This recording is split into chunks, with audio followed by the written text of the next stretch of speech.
हंगामा खड़ा हो गया। मुख्यमंत्री नीतीश कुमार पूर्व उप मुख्यमंत्री हम सुप्रीमो जीतन राम मांझी पर भड़क गए। जीतन राम मांझी प्रेस कॉन्फ्रेंस कर रहे हैं, आपको सीधे लिए।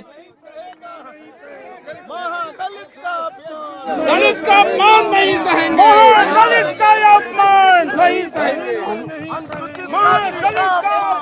अनुसूचित जाति का अपमान, अनुसूचित जाति का अपमान, अनुसूचित जाति का अपमान, अनुसूचित जनजाति का अपमान।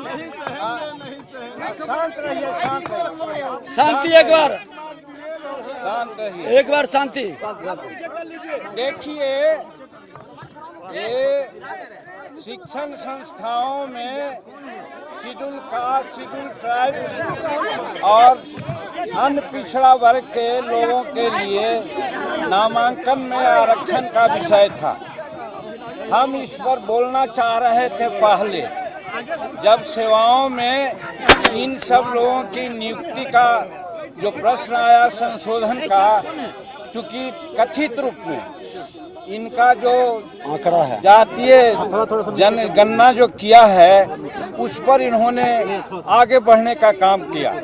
हमने पहले ही कहा है कि ये जातीय आधारित गणना जो हुई है, एक कागजी हुई है, धरातल पर कोई गया नहीं है। और हर समाज में जिसको कम होना चाहिए उसको ज्यादा किया गया है, और जो ज्यादा है उसका कम दिखलाया गया है। और धरातल पर अगर जाते तो सारी बात होती। ये कहना चाहते थे हम उस विधेयक पर, वहाँ पर माननीय अध्यक्ष महोदय हमको बोलने नहीं दिए। फिर जब ये आरक्षण की बात आई, नामांकन की बात आई शैक्षणिक संस्थाओं में, उस पर हमको बोलने का मौका दिया तो हम बोल रहे थे। हमने ये कहा कि हम आरक्षण दे देते हैं, नामांकन का नियम बना देते हैं, लेकिन क्या हम किया है। बाबा भीमराव अंबेडकर में जब आरक्षण की बात दी थी तो हर 10 वर्ष पर समीक्षा की बात उन्होंने की थी। आज तक समीक्षा कोई नहीं किया है। यही बात हमने उठाया और हमने कहा कि गजेटेड ऑफिसर जो शेड्यूल कास्ट, शेड्यूल ट्राइब्स हैं, उनका रोस्टर 1971 से लागू है और उस समय से आज तक कम से कम 16% आरक्षण मिलना चाहिए था प्रमोशन में, लेकिन आज मात्र 3% आरक्षण है। 16% करने में बहुत समय लगेगा, ये हम कहना चाह रहे थे। इसी बीच में माननीय मुख्यमंत्री तमक करके उठ गए और उठ करके अनाप शनाप ऐसी बातें बोलने लगे। हमको तो आश्चर्य हुआ कि वही नीतीश कुमार हैं जो पहले थे, आज से कुछ दिन पहले। आज लगता है कि वो दूसरे रूप में यहाँ परोसे गए, दूसरे रूप में आए। हमको लगता है कहीं न कहीं उनकी दिमाग में कोई कमजोरियाँ है, इसके चलते वो ऐसा बोल रहे हैं। और हम उनके बारे में कहना चाहते हैं, वो बार बार तुम ताम की बात करते हैं।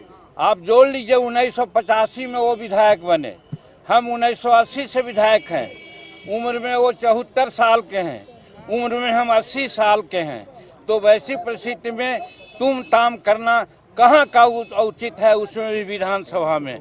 इसलिए हमको लगता है कि मानसिक संतुलन वो खो बैठे हैं, इसलिए वो ऐसा करते हैं। पहली बात। दूसरी बात, एक बार बार कहते हैं हमने तुमको मुख्यमंत्री बनाया। देहात में कहा जाता है कि भले भेड़िया सिर मुड़ाती है, उसको दोहे में चुचुअत होती है, कीड़ा काटता है तो वो सिर मुड़ाता है। उसी प्रकार से नीतीश कुमार 2014 में हार गए।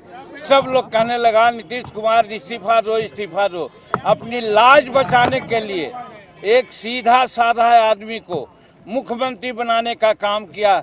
जीतन मांझी को उन्होंने अंडर एस्टिमेट किया था, समझ लिया था कि ये तो भुइयां मुसहर का परिवार है, हम जो कहेंगे वो करेगा। आप लोग भी इसका गवाह हैं कि 2 महीना तक मुख्यमंत्री के रूप में उनकी बातें हमने कही।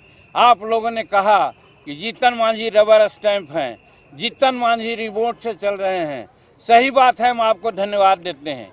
आपकी इन बातों ने हमको प्रेरणा दी, और प्रेरणा के बाद हम जब काम करने लगे तो यही इनके चमचा लोग कहा, ए नीतीश बाबू, जीतन मांझी को आप बनाए थे कि जो कहिएगा सो करेगा, तो वैसा न करके राजहित में ऐसा ऐसा निर्णय ले रहा है। अगर 4-5 महीना रह गया आगे तो फिर आपको कुत्ता भी नहीं पूछेगा। निश्चित रूप में जीतन मांझी आगे का मुख्यमंत्री होगा।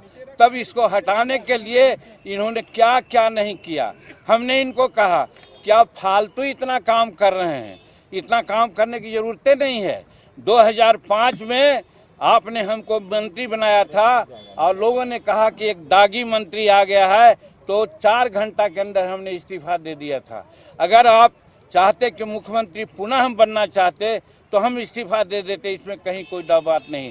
लेकिन ये बहुत लोगों के कहने पर क्या क्या उस समय कारगुजारी की आप लोग सब लोग जानते हैं। तो कहने का मेरा मतलब है कि नीतीश कुमार हमको बहुत हम योग्य थे इस समझ करके नहीं बनाया। उन्होंने बनाया कि जीतन मांझी भुइयाँ जात और मुसहर जात सीधा होता है, हम जो कहेंगे वो करेगा। लेकिन हम 9 महीना में जो किया आपके सामने है। और आज जब हम विधानसभा में आरक्षण पर बोलने की बात किया, हम अगर न बोलते तो कौन बोलता। आज हम 43 वर्ष से यहाँ का सदस्य हैं। मुख्यमंत्री के पद पर रह करके और मंत्री पद पर रह करके, राज्य मंत्री के पद पर रह करके, उप मंत्री के रह करके हमने जो अनुभव किया, अनुभव शेयर करना चाहते थे। और शेड्यूल कास्ट, शेड्यूल ट्राइब्स को उचित हक मिले, इसी के लिए हमने कहा कि आज 16% आरक्षण है। लेकिन आप जानते हैं कि कितना आरक्षण लाभ है और कितना लोग लाभान्वित हुआ है। आज हुआ है 7% आरक्षण है। इसको कौन देखेगा। आज 15 साल से ही हैं, इनके बड़े भाई छोटे भाई भी 15 साल से, 30 साल से आज 75, 73, 74 वर्ष हो गया। आज हम लोग मात्र 7 और 8% है, हमारा होना चाहिए 16%। अब जब ये आगे बढ़ा रहे हैं, 20% कर रहे हैं, तो 20% करने से क्या फायदा है जब ये नहीं देखेंगे कि हमको 20% लाभ मिलता है या नहीं।